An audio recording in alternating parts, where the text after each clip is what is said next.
All right, hi again, everybody. Hi again. I know you probably don't have everything done, and that's okay. What we're gonna do is continue to work on this throughout the event. At the end of the event, we're gonna mix up everyone who has completed bingo cards and then draw from that, okay? So make sure your name's on the card so you can have it back. But once you get it done, bring it to Kai or one of our Criado volunteers or myself, and we'll kind of mix and mingle that, okay? And I'm going to go ahead and bring up Sandra and Kai. Sandra is going to introduce CBWW and kind of who we are, and then Kai is going to introduce Criado, and then we'll go ahead and get started with our programming.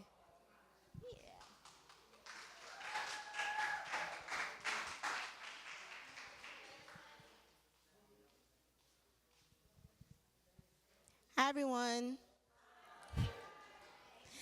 Hi. My name is Sandra, as Tosi mentioned. I am one of the Maternal Health Equity Program Coordinators at the Center for Black Women's Wellness. Tosi is holding two hats here because she's my co-program coordinator, but then she's also one of the founders of Criado, an amazing organization. And we're so happy to have you all here. We are in collaboration with them. And just to speak a little bit more about, the purpose, the history, the background. For those who don't know, the Center for Black Women's Wellness is a nonprofit organization here in Atlanta, which is the purpose is to improve the health and well-being of underserved Black women and their families. Now, that doesn't mean that we turn anyone who's not a Black woman down. Of course, we're not only inclusive, but we want to put a special emphasis on Black women due to the high amount of disparities that exist. And health inequities that exist in our communities. So that's all I want to say on that. And we do that through three main programs: our wellness program, our maternal and child health program, and our women's self-economic sufficiency program. And again, like I said, I'm a program coordinator for Maternal Health Equity, and I'm so happy that you all are here to help celebrate Black Maternal Health Week. And for those who don't know, the theme of today, the theme of Black Maternal Health Week overall is Our Bodies Still Belong to Us. And the theme of today specifically is amplifying our voices and amplifying reproductive justice, which is why the point of this event is to hear from the amazing families, amazing women, birthing people that are going to speak on their birthing stories so that we can just uplift everybody in our community. So I'll pass it on to Kai to introduce Criado.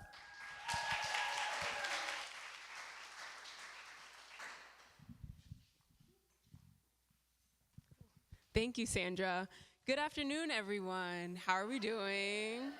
It's so lovely to see you all here. Thank you for braving the traffic, braving the heat. It's Sunday, and I also wanted to echo what Sandra said. Happy Black Maternal Health Week. It's really amazing to be in a room full of so many amazing Black women and men and partners. I'm here, Kylan Askew, representing Criado. Criado is an Atlanta-based nonprofit focusing on being a preventative care solution for pre- and interconception Black women. We exist to be the bridge between women and well-being. Too often, women are forced to choose between their own health and wellness and that of what families and society expects of them. And Criado exists to capture the attention and resources for women early, so when they do move into the maternal stage of their lives, they are equipped with the resources and tools that they need to thrive. We've been in existence for about 3 years now, and we have some supporters who have been with us from the beginning, and I'm so happy to be able to stand here in front of you today and introduce the maternal monologues. So I'm going to hand it back over to Tosi, and we'll get started.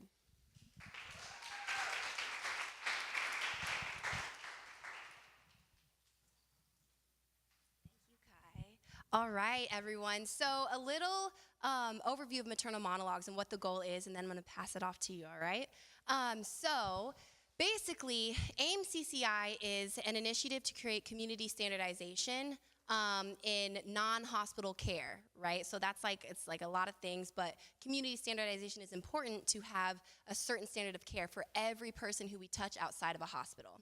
So they came up with this maternal monologues toolkit, and it is essentially a outline to have events just like this in your community. It doesn't have to be this big. It can be small living room circles. But if anyone's interested on that, you can go to aimcci.org, and that is part of how we have this lovely platform and outline for this event today. So just wanted to give an overview of that. And first, before we get into the parent stories, we are going to have Pejman come up and speak to us. Let me pull your bio up, girl. I got you. Okay, Pejman Jones is a licensed clinical social worker practicing across 3 states. Additionally, she is a registered yoga instructor. So if you need that yoga tick, that's probably her, all right? She is a certified trauma professional holding a perinatal mental health certification. Her diverse experience spans mindfulness, maternal health disparities, gendered racism, Black women's mental health, and health inequities. Pejman actively contributes to the field as a reviewer for the National Association of Social Work and was selected as a member of the inaugural fellowship cohort for the Interdisciplinary Minority Fellowship Program, hosted by the American Psychological Association. Alongside managing her clinical therapy practice, Pejman serves as a meditation instructor. I didn't even know that, yes. Driven by her dedication to expanding access to culturally responsive modalities of care through advocacy, research, and policy initiatives. She's going to be giving us an overview of PMADS, perinatal mood and anxiety disorder, and let's give her a round of applause. Yeah. And I'll be running your slides, so just let me know when to switch. All right, hello everybody. So we're gonna give an overview of PMADS, but I want it to be more conversational. I don't want to feel like I'm just like talking at you and just providing a bunch of numbers and information. So feel free to ask questions throughout. And I talk kind of fast, so feel free to let me know if I need to slow down. Okay, let's get started.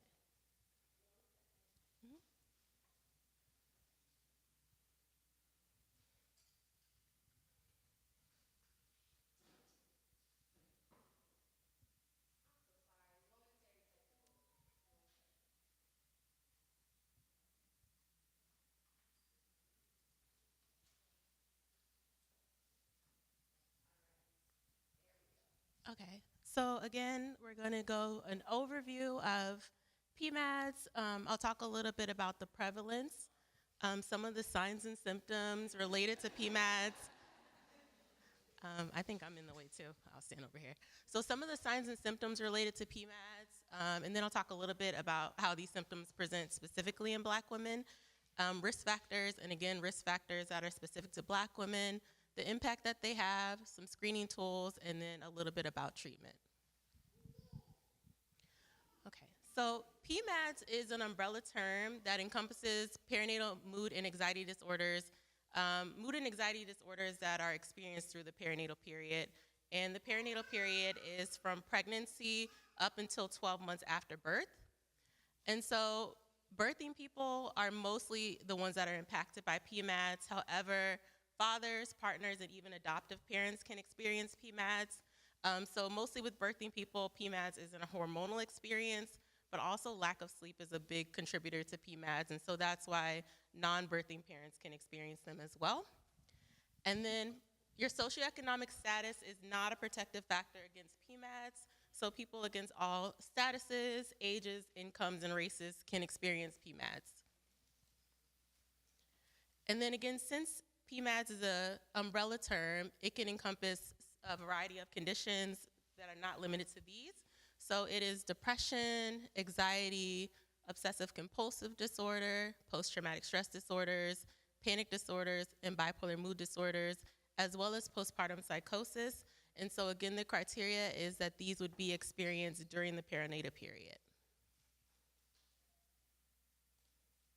Okay, so the prevalence of PMADS. 1 in 5 women or birthing people will experience a perinatal mood disorder or a maternal mental health disorder. And Black women are most impacted. So 50% of Black moms experience a maternal mental health disorder.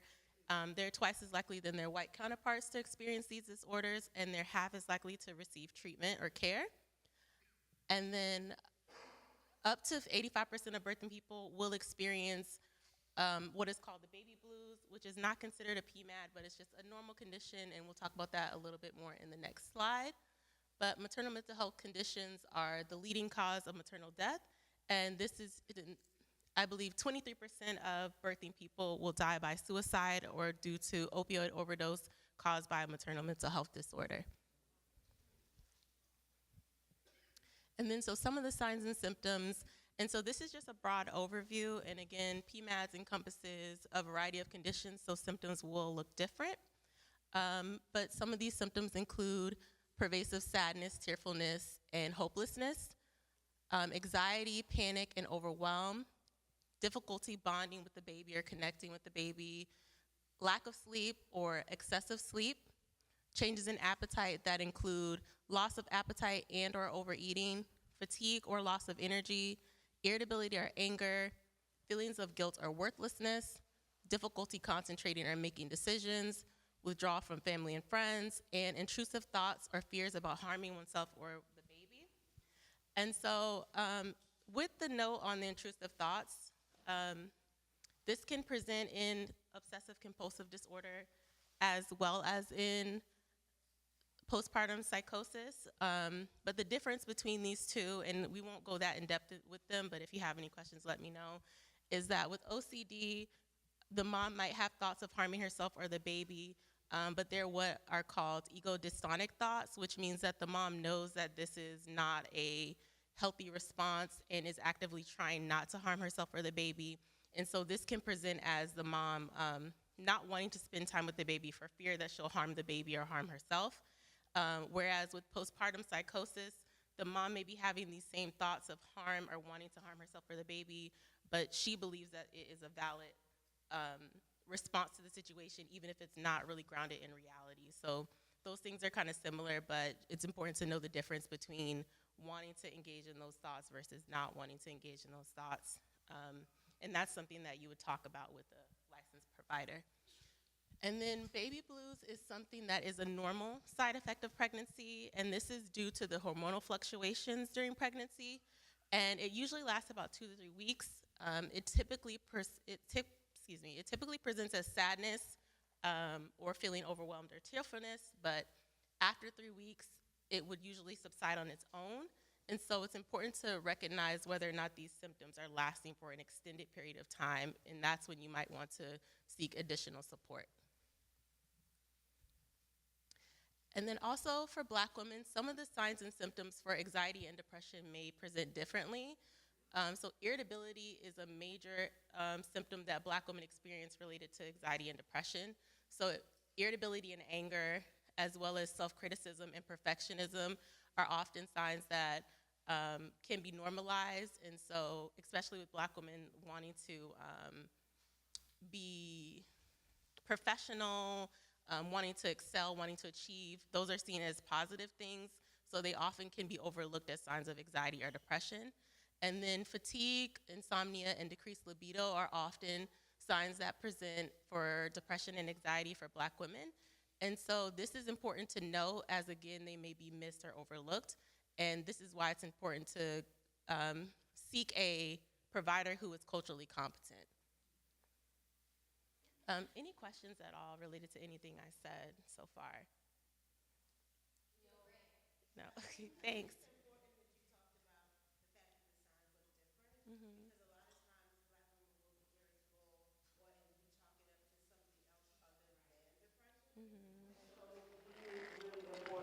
Like when you're feeling away, it's like, okay, it's not just I'm overwhelmed or I'm tired. It could really be I'm depressed, and I need someone to talk to. And I think it can be very normalized, especially in society, to be overachieving and it's often like praised rather than thinking this is something that you need to seek some support around. Yeah. Okay, so risk factors. So generally, PMADs can impact perinatal populations in genetic, environmental, and psychological risk factors can impact the prevalence of PMADs in perinatal populations. So genetically, if you have a personal or family history of a mood and anxiety disorder prior to the perinatal period, you're more likely to experience PMADs. And then environmental factors, one of the significant ones for Black women is having a traumatic birth experience, and that can contribute to developing a mood and anxiety disorder. Also feeling like you don't have social supports is another one. And then Black women also report feeling as though they experience a lot of stress during the perinatal period but don't have adequate coping skills to manage stress. And then psychological factors, The perinatal period is just a high stress time in general. And so experience high stress as well as the hormonal fluctuations, and then this being tied into lack of personal supports or community supports can just lead to higher levels of perinatal mood and anxiety disorders because of the lack of coping skills. And then so for Black women, the social determinants of health are a significant factor for them.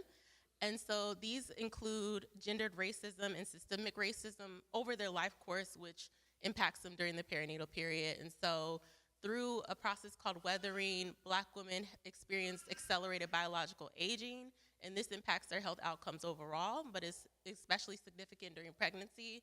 And then also lack of trust within the healthcare system, but also a lack of cultural competence within the healthcare system, being uninsured or underinsured, and then a lack of access to quality birthing centers and perinatal care within Black communities can be another barrier to care. Yes.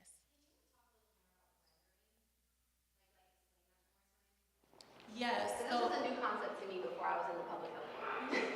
So weathering is just the belief in simple terms that through the process of just continually being exposed to stress throughout their life, it causes Black women to age at rates higher than their white counterparts. So biologically, a Black woman may be 5 to 10 years older than what she is in her chronological age just because of stress. And also, if you get to me, I can send you the specific study, but there has been study that it's related to higher cortisol levels because your body is just like stressed all the time. Your cortisol is high, and it's just putting wear and tear on your system, specifically with Black women with their heart health. Stress can be a significant factor related to that. So it can be both. So it can be externally they could look older because of stress, but more so internally, like their organs and systems, they have a lot of wear and tear on them to where their body is functioning at an age that's higher than their chronological age. The reason that Black women often don't engage in coping skills, there's a variety of reasons, but a lot of Black women don't prioritize themselves in their own self-care, and they feel as though there's no place for me to take care of me because I need to consistently be giving to others. So a lot of it in the perinatal period is I need to be focused 100% on my baby, and I just come second. So baby, family, husband, and then me. And just as a side note, this is something that I research academically, and I did a recent study on using coping skills and mindfulness during the perinatal period. And the biggest barriers were honestly just like time because of motherhood and family demands. And I think Black women do have an idea of what those coping skills are, and they do differ, but I think it's more so how can we provide the time and supports so that they can engage in those coping skills.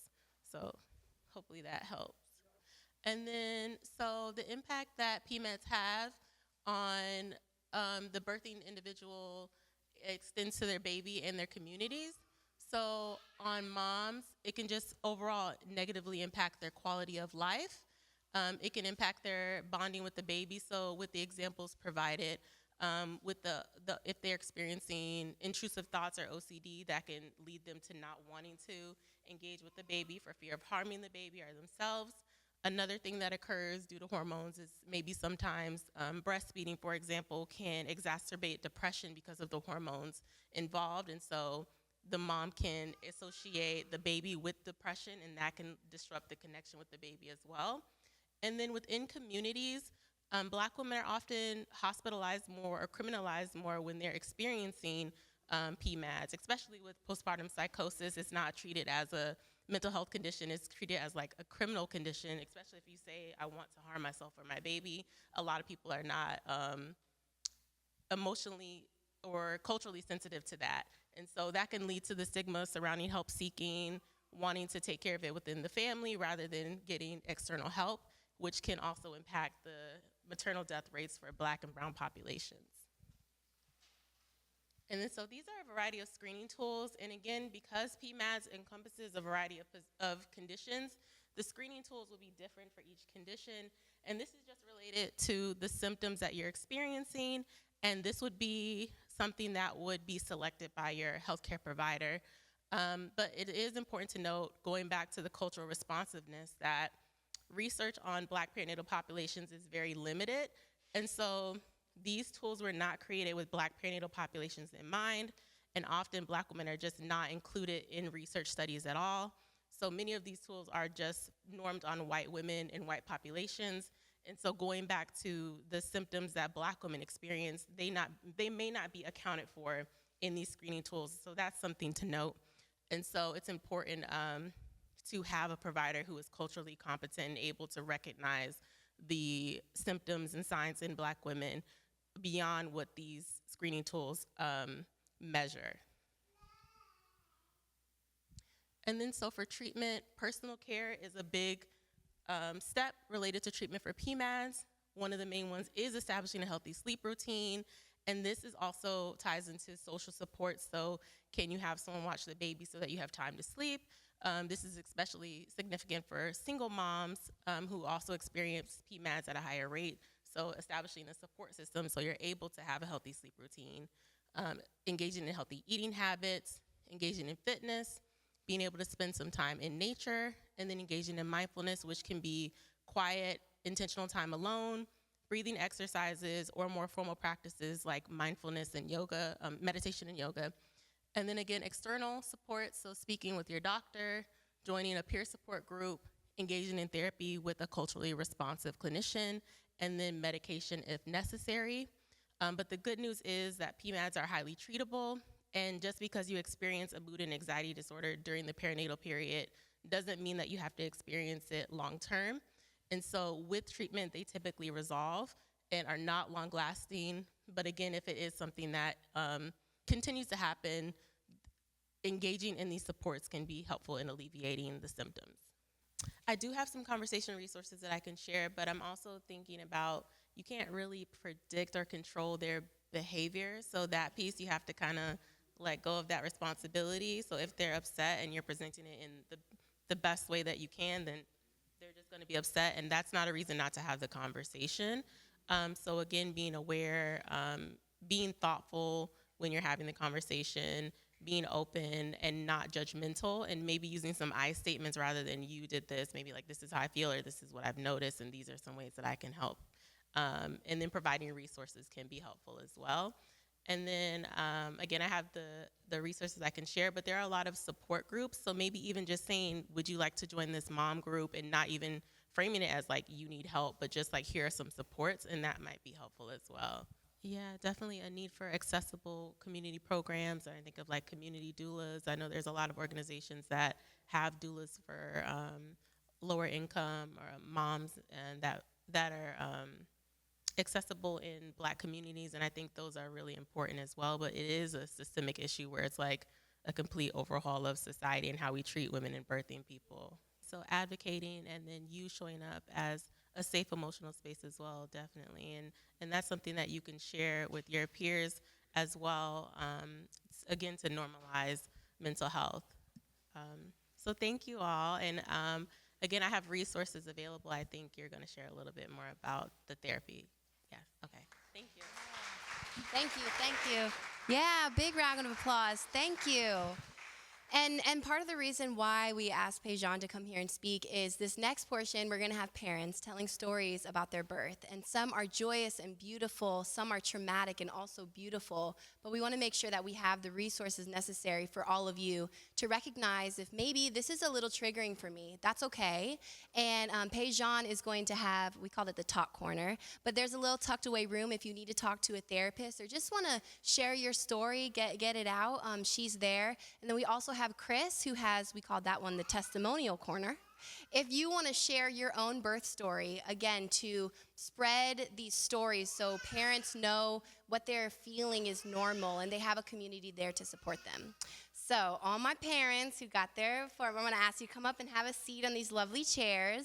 Yes, and I love the babies up here. It's beautiful. So what I'm going to do is I'm going to kind of usher between all of you. And when you take the mic, just give a little intro of who you are and then go straight into the story. And again, if any of this is triggering or doesn't feel right for you, please feel free to step out. And we also have that talk corner if you need it. All right. I have an order here, but I'm just going to, you want to start us off, Michael? Let's hear. All right. We're going to start off with Michael. How you all doing today? My name is Michael. I am the husband of Jada here. It's interesting because I talked to Jada, told I was going to be part of the Toastmasters Club. I don't know if anyone's familiar with that, but I think it was around the same day I told you. That's when you had told me like, "Oh, we're going to be speaking at." So I'm like, I'm supposed to be like tiptoeing back into that, but she just go ahead and throw me in the water. But I guess we're starting off with my story, which we decided that I would talk about my second child story, my son.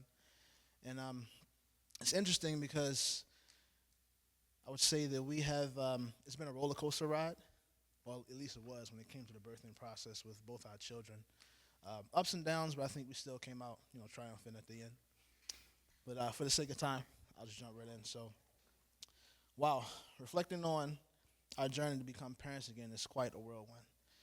I mean, who would have thought that our decision to give this whole relationship thing another shot will lead us down this incredible path? It's like a story in itself, really. But here we are, navigating through it all with love and determination. When we first moved in together, we weren't necessarily planning to expand our family. It just sort of happened. We were taking steps to improve our health and well-being, which eventually led us to discover Jada's pregnancy, if you know what that means. And let me tell you, the symptoms hit her hard shortly after we found out. Food aversions, morning sickness, you name it. It was a constant up and down. But amidst it all, we were determined to make the best of it. We explored holistic approaches. At the time, we were kind of deep in our vegan journey. Attended prenatal yoga classes. Thank you, Tosi. And sought guidance from our midwife, Simone, and our doula, Delina. They were like a beacon of light for us, offering wisdom and support every step of the way. However, the pandemic threw us a curveball when it came to hospital policies. I couldn't accompany Jada to her appointments, which was tough. But we powered through, focusing on what truly mattered, each other and our growing family. As Jada's due date approached, we prepared for a home birth. We wanted to create a peaceful and spiritual environment for the arrival of our son. But sometimes, things don't go according to plan. Despite our best efforts, Ezra had other ideas. After hours of laboring at home, we made the difficult decision to transfer to the hospital, which was something that really made us feel bad about the situation. It felt like a setback at first, like we had failed somehow. But in reality, it was just a different path to the same destination, which is very important. The support we received from the nurses at the hospital was incredible. I want to add in this caveat too, and I know for the sake of time I'll try to. Well, why that was so important is that for the route we wanted to take with having a home birth, we faced a lot of resistance from our family, which can be very trying. The nurses helped ease Jada's pain and guide us through the final stages of labor. And when Ezra finally made his grand entrance into the world, it was a moment I'll never forget. I cried. Amidst the intensity of labor, well, I cried for the second time. I say that. Amidst the intensity of labor and the joy of welcoming our son into the world, there was also the unexpected saga of dealing with the placenta, which I would say is an understatement for what we had to really deal with. Despite our plans to have a home birth and keep the placenta for its potential health benefits, we faced resistance from the hospital staff who insisted that it was medical waste. However, after some determined searching, I discovered a labeled bucket for placenta disposal right in the hospital room, which contradicted their claims. Eventually, I was able to retrieve the placenta and deliver it to our doula, Delina, despite the unnecessary hurdles and resistance from hospital staff. It was a frustrating ordeal, but it didn't overshadow the profound experience of bringing our son into the world. Watching my son being born was an amazing experience. It filled me with awe and gratitude for the incredible strength of women. Jada's resilience and determination through the birthing process were nothing short of divine. Through the ups and downs of the birthing journey, as a father, I gleaned invaluable insights and takeaways that left an indelible mark on my perspective. Foremost amongst these lessons was the importance of advocating for our family's needs. Even amidst resistance from medical professionals, we discovered the power of trusting our instincts and asserting our right to make decisions aligned with our values, whether regarding the birth process or the handling of the placenta. Witnessing the strength and resilience of my partner throughout childbirth deepened my admiration and respect for her and reinforced our bond as partners. In the end, it wasn't about where or how Ezra was born.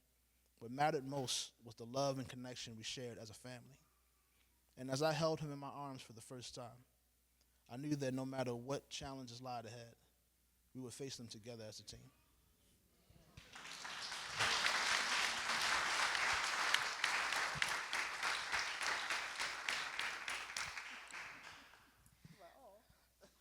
I was. Made me choke up a little bit. I'm Jada, and a little bit about me is I'm a stay-at-home mom of 2.5, almost 3. Thank you. And I also, because of Tosi, have recently gotten my yoga certification. So, but he read the good stuff. The first pregnancy was not like that. So let's get into that. So, all right, y'all, listen. My pregnancy with my daughter Nuri was a whirlwind. And it all started on my 25th birthday. And I discovered these tall tale signs of going swimming. My boobs were rock hard. Now, this was just like, my aunt told me, hey, this might be some pregnancy going on. And so, sure enough, that's what I thought. So I go to the doctor, and they tell me, no, you're not pregnant. They do the test, they do the blood work, and no, I'm not pregnant. I'm like, yes, I am. So about a week later, I go back to the doctor, and sure enough, I was pregnant, and I knew my body. So it's like, okay, I'm pregnant.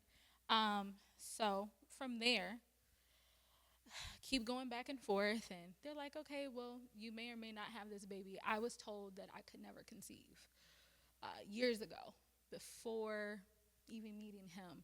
So this was kind of like a shocker. Oh my gosh, I'm pregnant. How this happened. So when I finally tell him on Mother's Day, he's like, wait, are you sure? And I'm like, yes. He's like, but you told me we couldn't get pregnant. So I guess that was a lie.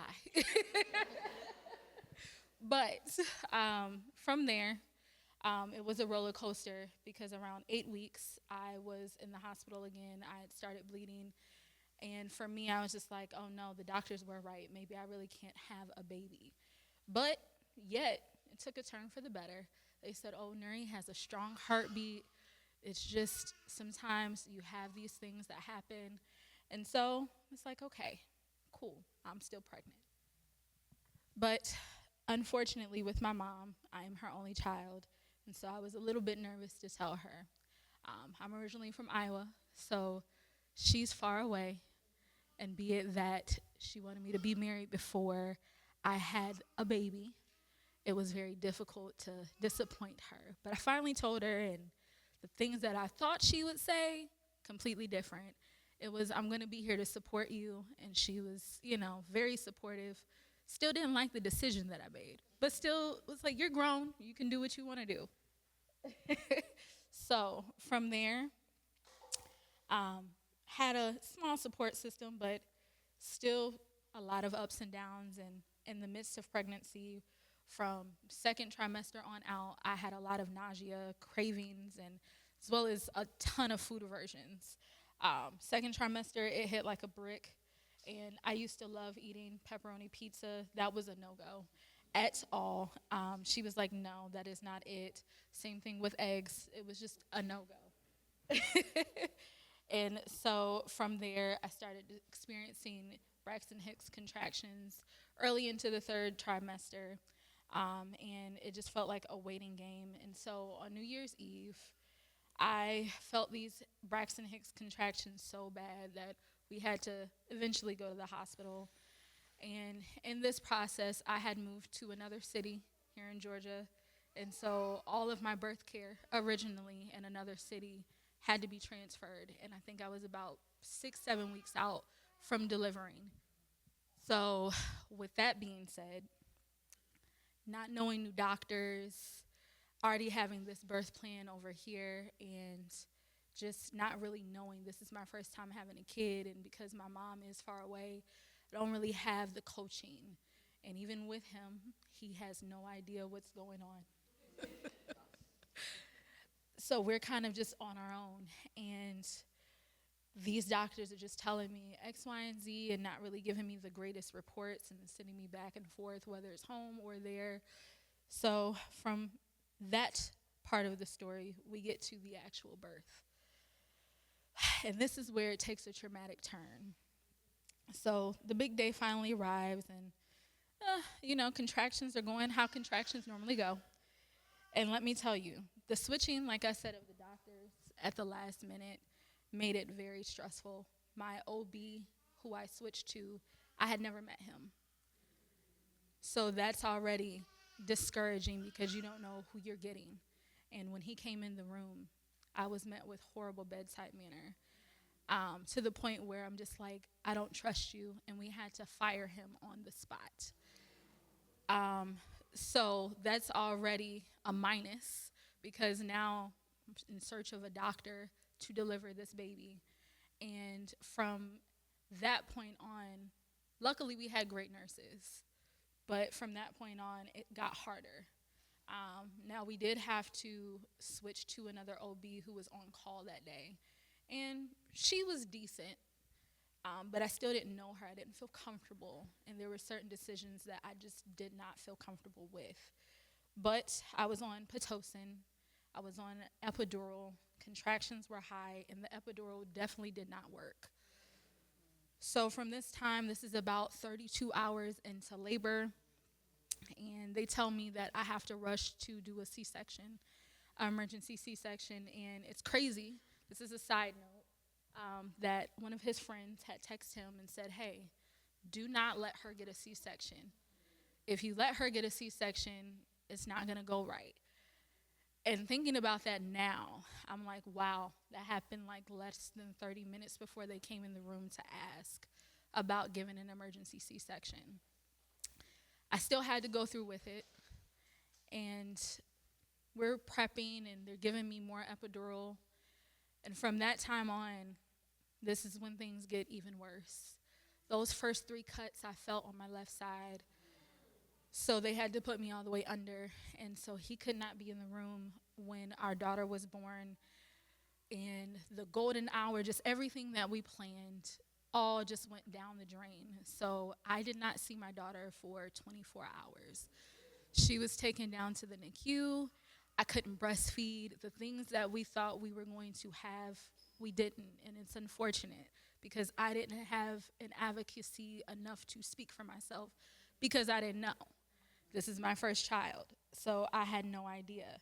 But there were lessons learned that I can now reflect on, and the experiences that I can take away for future moms embarking on this journey. And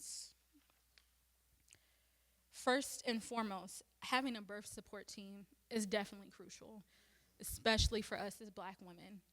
I feel like because we're not taught that at an early age, and like she stated over there, our mothers, they didn't have that. So a lot of them don't even support that. And I know our moms, with our second birth, they were fighting tooth and nail for other things. And so now having the information that we do have, that is definitely crucial for every woman, that they advocate and have a birth support team. The other thing I would say that is a non-negotiable, like I said before, is definitely advocating. for yourself in the hospital room. Even if you do not have anyone there, you advocate for yourself because you know your body, it is your body. And they cannot tell you whether or not you can't do X, Y, and Z because it is you and you know what's best for you. The last thing I would say is definitely movement during your pregnancy.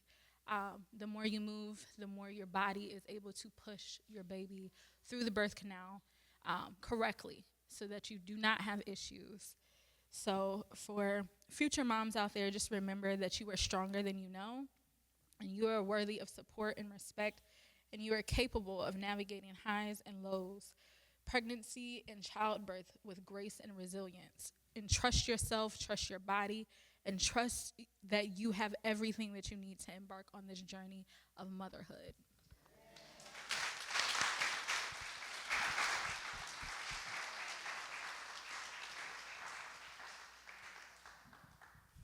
Hello, everyone. My name is Alina Smith. My husband couldn't be here today. My oldest son had a baseball tournament, so I'm honored to be here to share our story. So picture this. In September, my husband and I will be celebrating our 15th wedding anniversary. Yes. Yeah. We currently live here in Powder Springs, Georgia, where life is cruising along. We are parents of 2 miracle boys, but our journey started out very rough, so let me share this with you. Our first miracle, Wendell, who we also call Trey, he arrived unexpectedly 2 months early. I'll never forget the moment because I was at work when my water broke. I was in shock, to say the least. I called my husband, who thought I was joking at first. But then he realized that I wasn't, and he quickly raced to the hospital, as I did, as I was escorted by the police. Trey entered the world weighing a tiny 3 pounds, 12 ounces. And it was our first dance with the NICU. And let me tell you, it was a journey that we weren't prepared for. The NICU, those 4 letters hold so much weight and so much emotion. It's a place of beeping monitors, sterile smells, and constant hums of machines. But it's also a place of hope, of miracles, and of the most incredible acts of courage that you'll ever witness. Walking into the NICU for the first time was like stepping into another world. There were tiny babies, they were fragile, they were fighting battles that I couldn't even comprehend. And there were parents like me and my husband with heavy hearts, with worry and fear, but also filled with determination and love. And in the midst of our joy of having a healthy first baby, we faced heartbreaking losses of miscarriages that left us reeling. The doctors couldn't even explain why Trey arrived 2 months early or why we were losing pregnancies.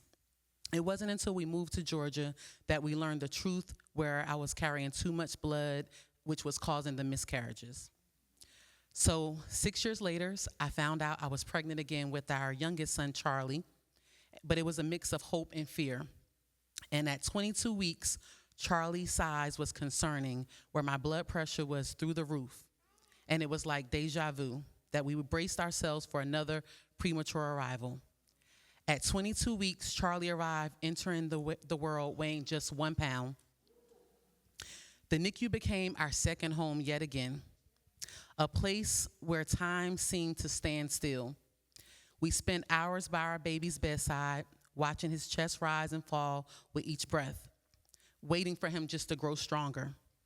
We learned a whole new language filled with terms like apnea, bradycardias, pulmonary hypertension, and we became experts in, for me, pumping breast milk, reading monitor screens, and deciphering doctor's notes. We faced moments where we thought we would lose him several times, where the doctors talked about a tracheotomy, which he ultimately had to receive. But through it all, we clung to hope, refusing to give up hope on our son.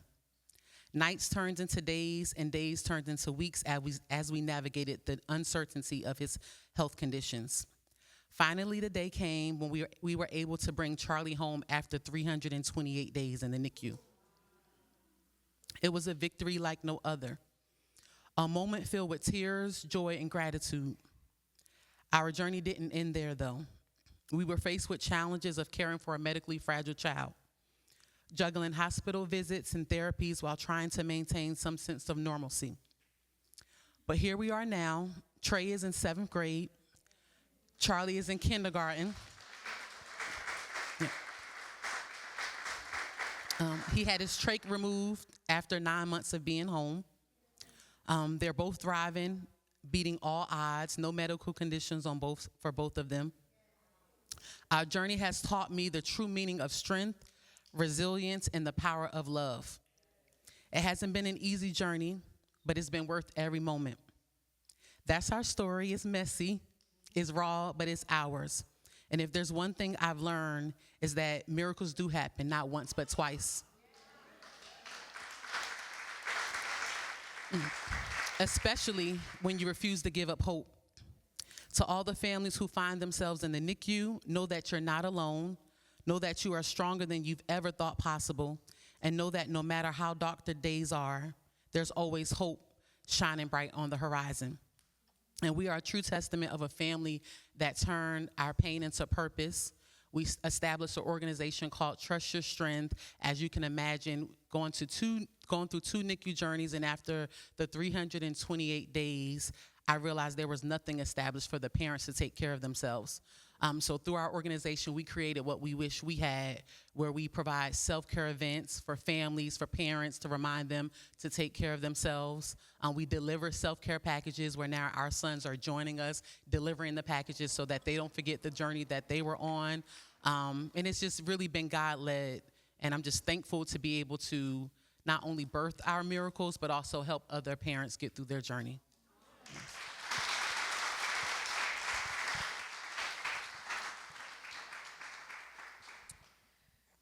Good afternoon. Is it still afternoon or is it evening? Hey, everybody. I'm Jacoby. This is Sire. He turned 8 weeks on yesterday. I am a first-time mom. When Tosi said we're going to tell a little bit about ourselves, I thought we was going to go around and then go back and tell our stories, and I got anxious because I haven't discovered my little snippet of who I am outside of being a mom yet. So I'm glad we doing it this way. Okay, so I found out I was pregnant coming off a girls' trip to Chicago. It was my first time there, and I just didn't feel right. I felt very bloated, my boobs were tender, and I was exhausted, like my period was coming on, but it wasn't time. I was falling asleep during the city tour, just not feeling like myself because typically I'm the life of the party. Back in Atlanta, my lethargy persisted. I even joked about being tired with my supervisor, who mentioned my age catching up with me. Days passed with the same symptoms, and it was suggested I take a test. I resisted, convinced that I had the flu. After being reminded that flu and pregnancy symptoms could overlap, I reluctantly bought a test along with some fruit because I was determined to cleanse this feeling out. After throwing up the fruit and then craving pickle juice, and I hate pickle juice, I took the test and saw that it was positive. I threw it under the sink, avoiding reality. The next day, I took another test, which was also positive. Still in denial, I waited another week for my period, to no avail. I finally confided in my best friend, admitting the truth to myself. Processing the news took some time, especially since my partner was out of town. He returned, and I planned what I thought was a cute little reveal, but it didn't go as expected. Story for another day. His initial reaction left me uncertain, but eventually we talked it through and accepted the situation with a little bit of nerves and joy. As my due date came and went, the anticipation of our prince weighed on us, causing me to try various methods to induce labor. We ended up at a restaurant hoping that eggplant might do the trick, believing in old wives' tales to naturally induce. So I was scheduled for an induction right at 41 weeks, and he came at 40 weeks and 6 days. Contractions finally started, but I wasn't sure if they were real or Braxton Hicks. I hadn't experienced any Braxton Hicks like my entire pregnancy, and I have a high pain tolerance, so it's just like I have this twinge. They intensified throughout the day, and by evening, they were becoming more frequent. Despite the discomfort, I put off going to the hospital, wanting to labor at home as long as possible.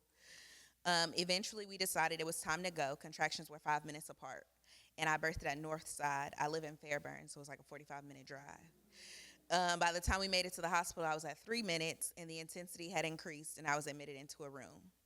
Wanting a natural birth, I initially resisted interventions, but after little progress, I agreed to an artificial membrane rupture, which caused concerns of the baby's heart rate and resulting in me being asked to consider an epidural. I resisted until it became a concern for my child's well being. The process was challenging, with contractions making it hard to stay still. Um, I want to stress that I did everything in my power to labor naturally, but circumstances essentially led me to opt for an epidural. It's crucial to understand that it wasn't a matter of giving up or choosing the epidural, and I don't want to discredit any woman that opted for an epidural, but it had significant importance to me because every time I would say I'm having a natural birth, it was, oh, we gonna see. Oh, yeah, you say that now, but wait until you get in there. And so I was determined to do it. Just so I could spite the doubters. As labors progressed, complications arose. The baby's heart rate dropped. He had a prolapsed cord, and I was rushed into an emergency C-section.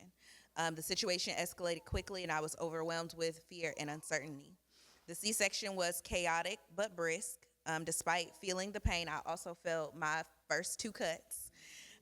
They gave me the epidural while my contractions were 45 seconds apart. And right after I got the epidural, the doctor came in and was like, okay, this is what's going on. These are your options. And so I did opt for the C-section out of fear for his safety. And they immediately took me there, but the epidural hadn't set in yet. And she didn't want to wait on the anesthesiologist because it was going to take too long. So the experience was far from what I expected, but in the end, my baby arrived safe and healthy, and that's all that mattered. Through the experience, I learned the importance of listening to my body and trusting my instincts. Initially dismissing signs of pregnancy, I realized the significance of acknowledging and addressing changes in my health. I also learned the value of open communication with both my partner and healthcare providers. Sharing my concerns and fears allowed me to make informed decisions and navigate unexpected challenges. Additionally, I gained a newfound appreciation for the unpredictability of childbirth and the resilience required to adapt to unforeseen circumstances. Despite the difficulties faced during labor and delivery, I emerged with a deeper understanding of my own strength and the profound love that comes from bringing a new life into the world.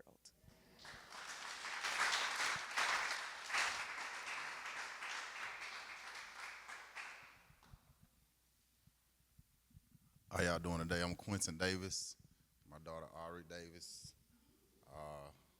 Sorry for a lot of talking. She just kind of talks a lot when she gets sleepy. She's trying to fight it. So just a little bit of background on her. To avoid a C-section, she came at 36 weeks, was induced. She was already about to be 10 pounds. So the doctor allowed us to have the vaginal birth because she was at 9.9. She was just growing so fast. So to avoid a C-section, we induced at 36 weeks. So this my baby girl right here. This the light of my day every day. So brothers and sisters, if you bear with me for a moment, I want to take you through my journey, a journey that changed my life forever. I'm sorry. She thinks everything is hers. It's a story. Yeah. It's a story of a day that my little girl entered the world, a day that carved into my soul like a treasured memory. It all started with a regular day at work, or so I thought, but suddenly I felt sickness creeping over me. My body aching and chills was running down my spine. So most of you women out there, they get the feelings that all of this started. It started with me. So her mama wasn't feeling anything. I was at work, just limping around, walking. I was everything in the world where I felt like I was the one who was pregnant. So I came home, and next thing you know, she giving me this stick, and of course I didn't know what it was. It was, I looked at it, pregnant, so that's where all that came from. Found out that's where that came from. So, yeah. So at that moment I knew that we was already having a connection. She's very sick. Okay. As we passed by, we navigated up and downs of pregnancy together. Attending moments and watching in awe at a miracle growing. Thank you. At a miracle growing inside my partner's womb, every day I spoke to our unborn daughter, feeling the connection that transcended words. After she got used to my voice, she responded with a gentle movements. I knew our bond was unbreakable. I used to literally get home every day. I would go before work. I would talk to her for like however long I could. Yeah, I would just talk to her stomach, and her mom would like, "You felt that she moved over here? She moved over." She would run away from me every time I talked to her. Then came the decision to induce labor, a choice made with very careful consideration and love. My partner, determined to have a vaginal birth, faced the process with courage and strength. And from the very beginning of the labor process, I was by her side, holding her hand, whose strength almost made me lose mine, and offering words of encouragement as she entered into at the labor. She was about to break my hand. So, yeah. In the delivery room, I stood beside my partner, holding her legs as she gave birth to our daughter. It was a moment of raw emotion and overwhelming love as we witnessed the miracle of life unfold before our eyes. With each contraction, I felt a sense of awe and admiration, knowing that I was witnessing something truly sacred. I didn't know what to do when she came out. I was just sitting there, just staring at her. The doctor was talking to me, and I didn't even hear her. She was trying to tell me to grab the scissors to cut the umbilical cord, and she was just like, just tapping me, and I'm just sitting there looking. And then in a moment that felt like eternity, our daughter entered the world, a tiny bundle of joy that filled our hearts with indescribable love. But the journey didn't end there. As the doctor guided me through cutting the umbilical cord, I was speechless, overcome emotion at the sight of our daughter's first moments in this world. It was a moment pure of awe and wonder, a moment that I will cherish for the rest of my life. In the months that followed, I watched in wonder as our daughter grew and flourished, her presence bringing light and joy to our home. Each milestone, from the first smile to her first steps, filled me with the pride and gratitude, a reminder of a precious gift of fatherhood. It's crazy. She just started daycare about 2-3 weeks ago. She's feeding herself. She's grabbing stuff and feeding herself. She's talking a lot. And she's just turned 9 months in a day today. So yeah. And yesterday she kind of stood up on her own for about 2 seconds. So she's going so fast. To all the fathers out there to be, I offer this advice: cherish every moment, embrace the journey, and love fiercely. For in the end, it's the love that we give and receive that defines us as parents. A love that knows bounds and transcends all obstacles. So to me, that just basically means don't take nothing personal during the moment she's having the baby, because some crazy things were said to me. I was just sitting there, my hand getting crushed, and I'm like, who is this talking? What's she? So I'm just okay. Thank you all for allowing me to share my story, a story of love, hope, and extraordinary journey of fatherhood in the heart of Atlanta, Georgia.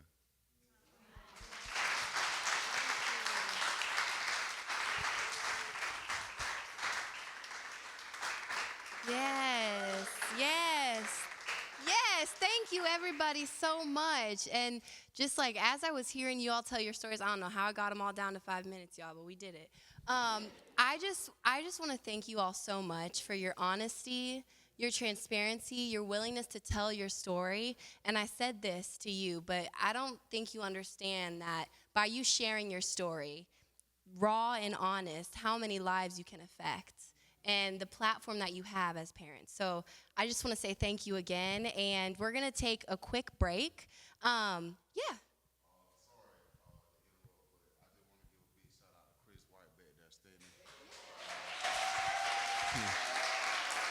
Sorry, I I wouldn't be here sitting here telling my story, or even, of course I'll be trying to become a better father or man, but just having him put me in the groups that he put me in and all the things is kind of like push it even more, even faster. So appreciate you, Chris. Go Chris, go Chris.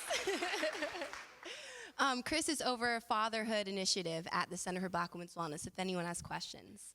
But yeah, we're going to take a little 5-minute break. Like I said, we have a therapy corner or a talk corner. We have a testimonial corner. But come back in about 5 minutes. We're going to hear about the state of maternal health in Georgia, and then we'll wrap it up, okay? Hi, everyone. I know that was a super quick break, but, traffic and all that jazz. Let me stand to the side. Right, I think this is a safe spot. So yeah, we are gonna move on to our last I don't like presentation, our last conversation of the day, yes. And I want to introduce to y'all Tamara. Tamara, yes. Tamara is Director of Maternal Child Health Collaborative Impact of March of Dimes Atlanta, or Georgia. She's also labor and delivery doula. And I added this one, an overall community connector, because like she says, she probably knows everyone in here, yes. And of all of her roles that she holds, her favorite title is mom. So we're going to let her speak a little bit about the state of maternal health in Georgia, and then also just have a conversation. So I'm going to pass it to you. You just cue me. I'll be in the back, okay? Awesome. How are you guys doing? I feel like Oprah or something, right? I want to do the runaround. So first, I definitely want to thank Criado, Tosi, the Center for Black Women's Wellness. The Center for Black Women's Wellness, you all know I always say you are like the little engine that could. Love that organization. And parents, thank you so much for sharing your story. So Tosi asked me to talk about the state of particularly Black maternal health here in Georgia. And I'm going to do that. But I just love how today has been flowing and the vibes. And so the stats are dire, yeah, and most of you know them. And we'll go over them in brief, but I don't really want to rest there today. I want us to continue with this positive energy and be about solutions and talk about, particularly after we've heard these stories, what do we do, right? What do we do? But before we get into any of that, I'm going to share a story too, because today is storytelling, right? So it went away, but that's okay. So I'm a mom. I'm a mom of 2, an 11-year-old son, Du Bois. He's named after W.E.B. Du Bois, so he has some big shoes to fill. And then his 9-year-old sister, Chloe Soleil, who she is a true ruler of the house. So Du Bois, at this point, I don't remember, y'all. He was born late preterm. So, we say preterm is before 37 weeks of gestation. He was either 35 or 36 weeks. I really don't remember at this point. In August, it'll be 12 years. And midway through my pregnancy, I was considered a geriatric pregnancy, right? Because I did all the things they told me I was supposed to do. I went to school, went to an Ivy League school. Like, I drop that flex sometimes, okay?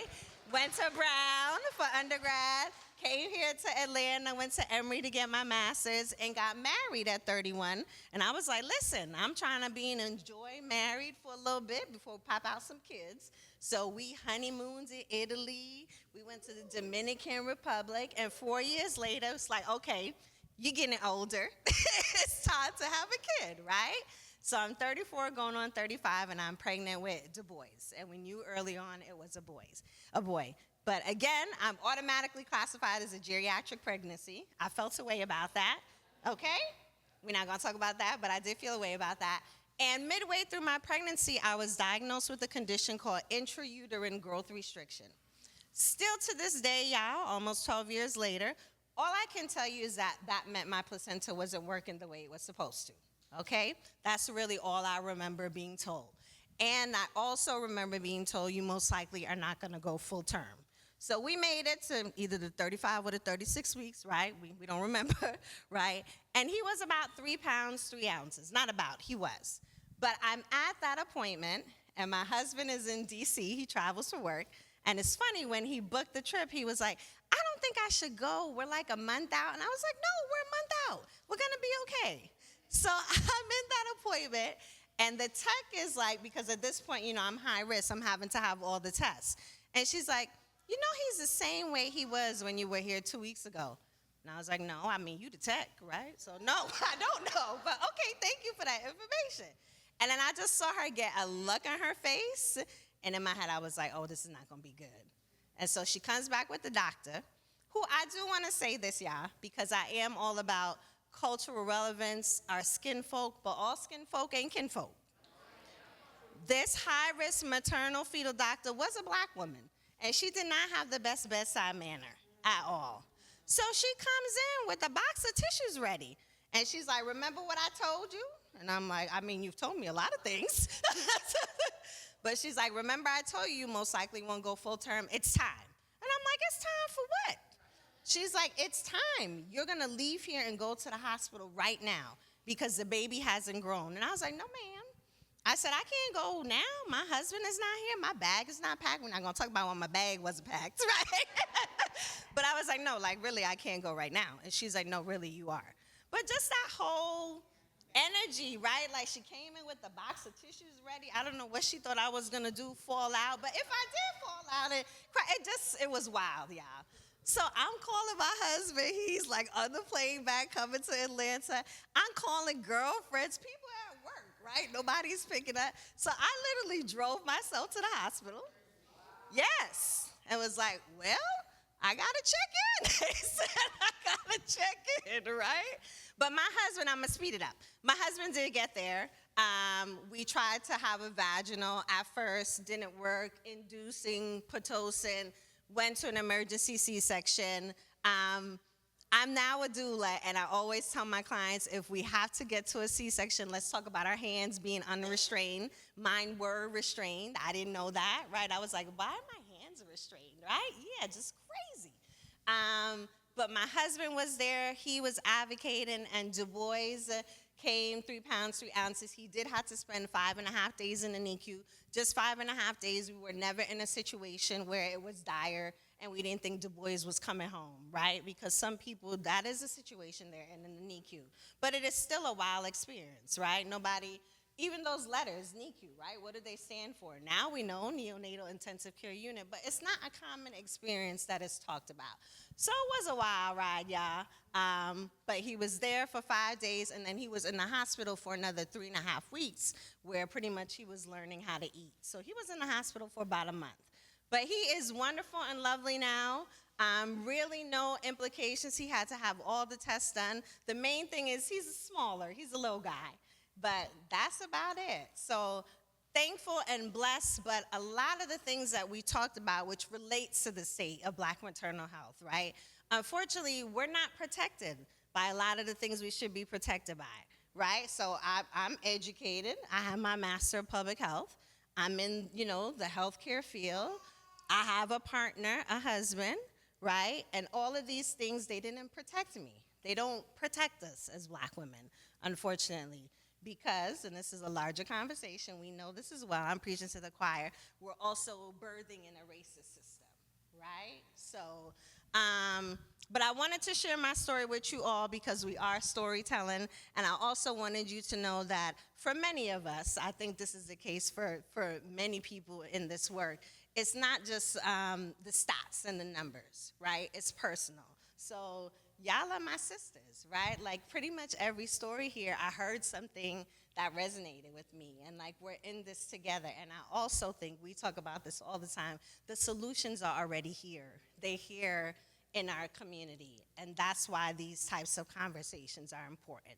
So I don't know what we're doing with the slides, but y'all see I could talk. So Merchandise, which we are a co-sponsor of this event. Thank you again, CBWW and Criado. Merchandise is an 86-year-old organization. We're leading the fight for the health of all moms and babies. We think that every single mom should be able to have a strong, healthy pregnancy, give birth full term at 37 weeks of gestation, and that all babies should have the best possible start in life.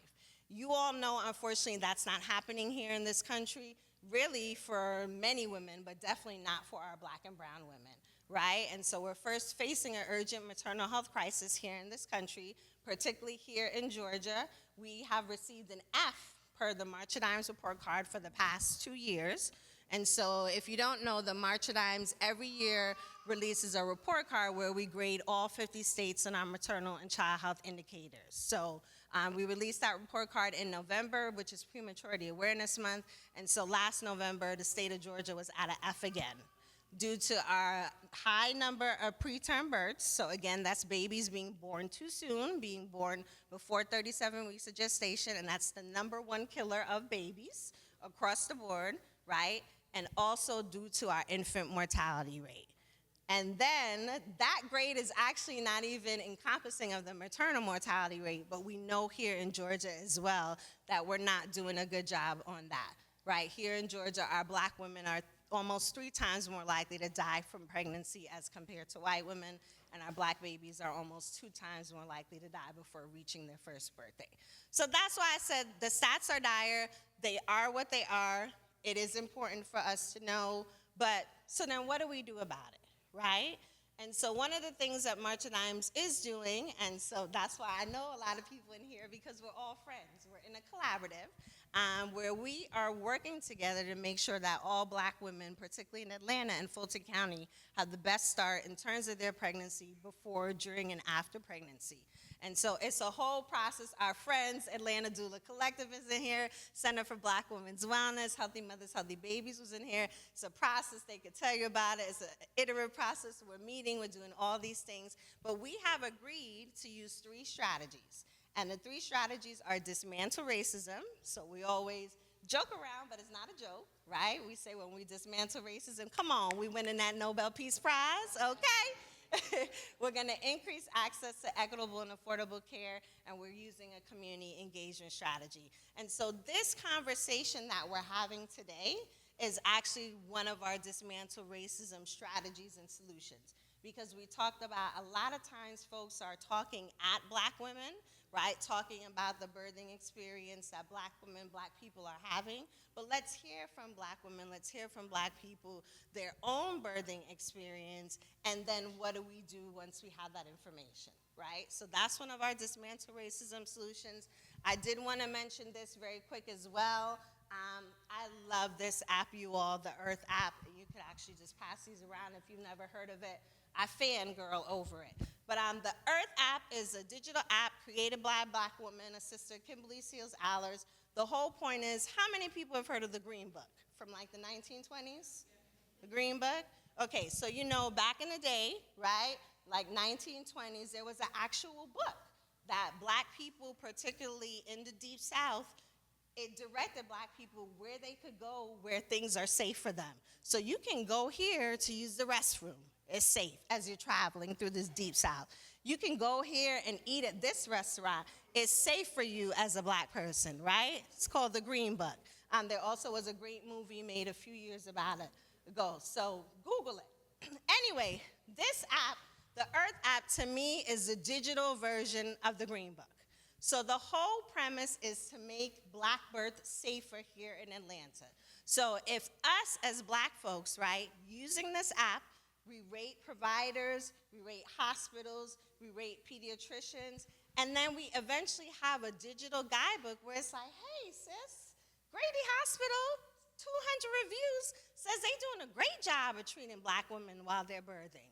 This X, Y, and Z doctor, she's doing an awesome job of treating black women at her prenatal care appointments, right? So as a community, we have chimed in, and we can also use that app to see who are the providers, the hospitals, the people who are treating us well. So please, you can scan the QR code to learn more about it. If you're pregnant now yourself, I advise you to download it. You can leave an app up to 2 years of giving birth, about your hospital, provider, the pediatrician. I just think it's an awesome, again, community, right, like solution. So we're doing that in our collaborative, partnering with her. We want to collect 200 reviews here in Atlanta. And then also, this is my favorite thing, y'all, and I wish it was more, but it's okay. We're going to start off small. We're also addressing economic security for our black pregnant women, right? We know less financial stress and strain. Women are going to eventually have better outcomes. So the Community Foundation for Greater Atlanta, they've given our collaborators some monies. Yay, monies. It's a small project, but we're going to be able to give 25 pregnant black women in 2 zip codes in Atlanta with the highest rates of preterm birth, give them $1,000 a month for a year so that they could do what they need to do, whether it's you need to pay your mortgage, you need to buy diapers, you're paying for childcare, you want to get a doula for a year to ease some of that stress and strain. We know that makes a difference. So that's also, we're also partnering with Center for Black Women's Wellness for that. So that's coming up as well. So those are some of the solutions that our collaborative is working on that I wanted to share because I didn't want to just do the doom and gloom with the stats. But now I want to open it up to you all, right? So we have this great storytelling. Storytelling is important. We know in our community, hearing from our parents, but what do we do with these stories? We have some ideas in our collaborative. I'm not going to tell you our ideas yet, but I'd like to hear from you all. So where do we go next? What do we do? Just piggybacking off of what she said, I don't know exactly how we would go about doing it, but there seems to be a legal issue. So one of the things that we weren't able to explain in our story is that we did try to go with the Atlanta Birthing Center, and because a part of the medical records, it stated that she previously had a C-section, she was automatically disqualified for having a VBAC. So if there's somehow, some way we could possibly put something in place, whether it be, pursuing how we would change those legalities, I think that would be good, because I think that's a soft way of barring people from actually having the natural birthing experience.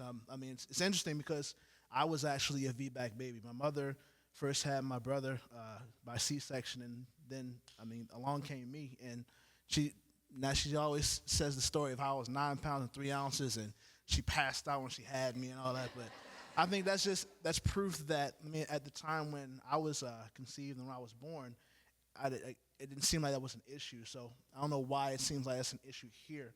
So we need to come together and find some way we can possibly change the legalities around that.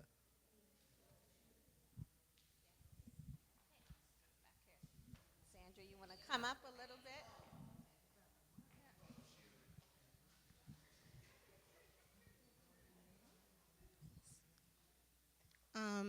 I just wanted to say that for me, and this may or may not answer your question, but one of the biggest takeaways that I took from hearing everyone's birth stories is that even though the positive outcome, which is having a healthy baby, that doesn't necessarily mean that's all that matters. I attended a conference back in December that was led by Dr. Karen A. Scott. If you don't know her, if you're not familiar with her, I recommend that you look her up because she's very important in this space when it comes to maternal health and maternal morbidities. But one of the biggest takeaways I got from that conference that kind of also applies here is that when you think about your patient experience, how you were treated in the hospital, how you were treated by providers, how you're treated by nurses, all of that matters. It's not just the fact that you had a healthy baby and then you're walking out and it's all great. Because if you think of that and if you have that mentality, that's how hospitals win. Because they look at that and they can take from their own statistics and take from their own data that we produced all of these healthy babies and they came full term and that was great. But how was the mother treated in the delivery room? How was the mother treated when she was having the C-section? How was she treated in in the exam room? All of those things matter. It's not just having a healthy baby matters. All of those things need to take into an account, because as you remember and as you document those things in the Earth app, as Tamara mentioned, that's how you hold hospitals accountable. You can't hold them accountable when you leave and you have a healthy birth and then you don't report anything about your actual experience in the hospital. So I think that's very important at the individual level, that way of thinking, that as long as you have a healthy baby, okay, that's great, but that's not the whole story, as we heard from across all of the 5 stories mentioned. That's it.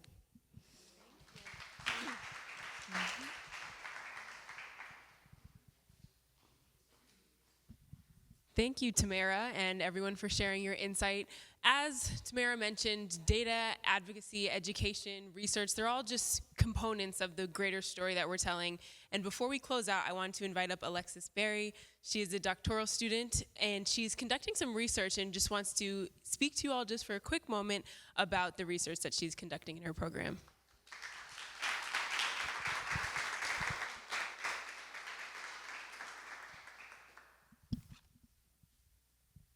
Hello, everyone. I like to say I'm an individual whose passion and personality clashes. So bear with me. I am a quiet soul and like to be in my cocoon, but my purpose is greater. So, as she mentioned, I am a doctoral student. I'm a doctoral student of public health at Georgia Southern University.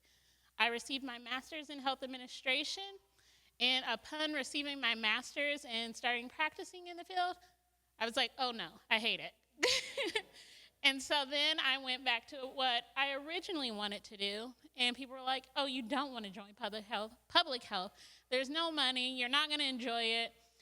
And turns out I tried to switch, and the Lord just knew what he wanted from me, and so I went back and listened, and that took me to this public health. So as I mentioned, I'm a doctoral student, and my research is actually in maternal health. Everyone asks me, what's your why? What's your purpose? Why, if you do not have kids, if you do not know if you want kids, why are you even a part of the conversation? And for me, it's as simple as this. My mother is a black woman who had me. My sister is a black woman. My older two sisters who gave birth to my nephews are black women.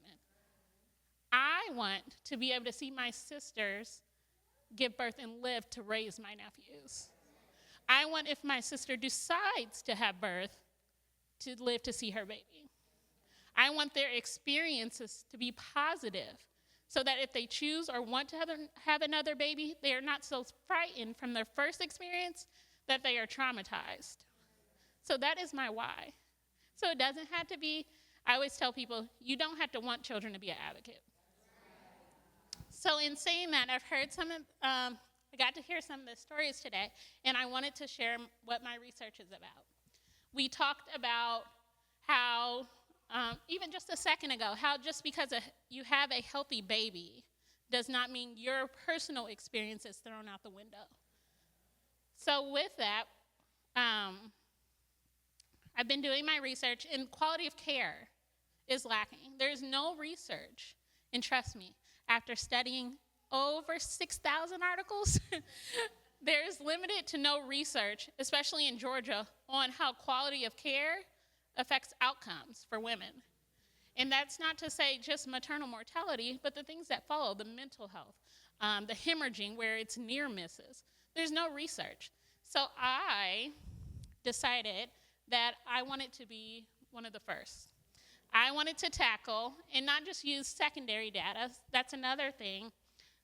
When you start doing research, there are people who are like, it's going to take a long time. And when you're a doctoral student, here's a little secret. You don't want it to take forever. You're tired. You are ready to graduate. And so when I brought up the subject and presented it, I got a lot of pushback, actually. They were like, if you use secondary data, you'll graduate. If you use primary data, you're going to be here for a while. And with it, I mentioned that secondary data didn't present what we needed. We know that there's lack of access to care. We know that women are dying. We know that C-sections are being performed at a 12% greater rate in black women than white women. We know this. What we don't know, or what we have not heard, is how quality of care is affecting maternal health outcomes for black women and why nothing is being done. So I started gathering primary data collection. And what that means is I am taking firsthand experiences. I am gathering data from each and every woman about their experiences, and I'm not using data that has already been done because it's doing nothing. It's not what we need. It's not giving the data that we need. It's not going to inform policies that are new. We need to know the quality of care prenatally, during birth, and postpartum. We also need to know mental health-wise. I want to know, even from a personal stance, how these circumstances have affected the individual woman's personal mental health. So my survey, if you see these flyers, these are from me. The first sentence is, your maternal care experience matters. So notice at first when I was developing this, it said your birthing experience matters. And I was like, well, no, it's not just about the birth. Your entire maternal care experience matters. From the day you walk in the door to the day where you are no longer seeing the doctor, to the day where you are sitting on your couch 2 years later and thinking about your birth. It matters. So who is eligible? Women 18 to 49, women who have given birth in Georgia within the past 5 years. Like I said, this is not just for women who have just given birth. I want to know, I want you to look back. I want to hear from people who have given birth 5 years ago, who maybe at that time didn't have a space to share. So if you scan this QR code, it'll take you directly to my survey. It gives a brief overview of what the survey will cover, and it also shows that I have gone through the research review board to show that this study, that they have found that it should not induce harm or that it will not cause harm. We know in the Black community, surveys and research has been very taboo. And so it also shows on there that I've taken the steps to try to do my best to not cause harm. Now it does say that thinking about these experiences can be triggers, have caused triggers, I apologize. But it also says that if this causes triggers, there are support services out there. So it also mentions that. So if you take time to just share it, take it, distribute it, I greatly appreciate it. The number's 372, you all. That's the magic number to get to graduation.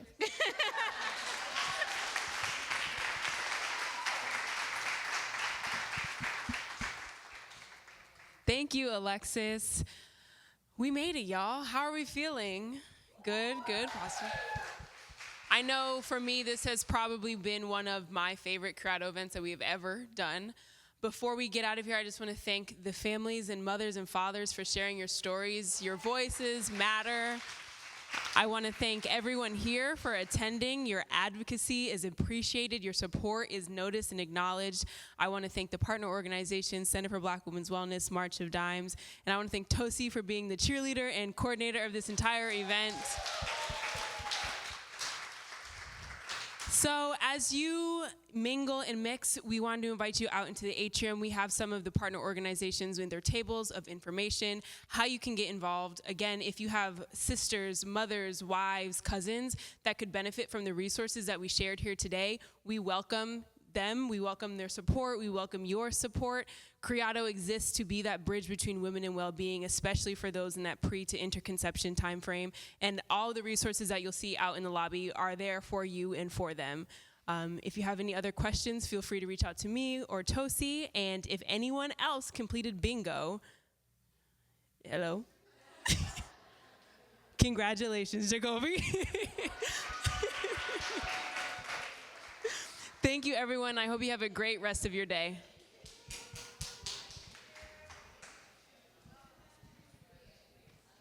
Don't forget, we have a talk corner and testimonial corner. If you want to share any of your stuff, Chris will be out collecting stories. And if you need to talk to a therapist, we have that as well. Thank you, everybody.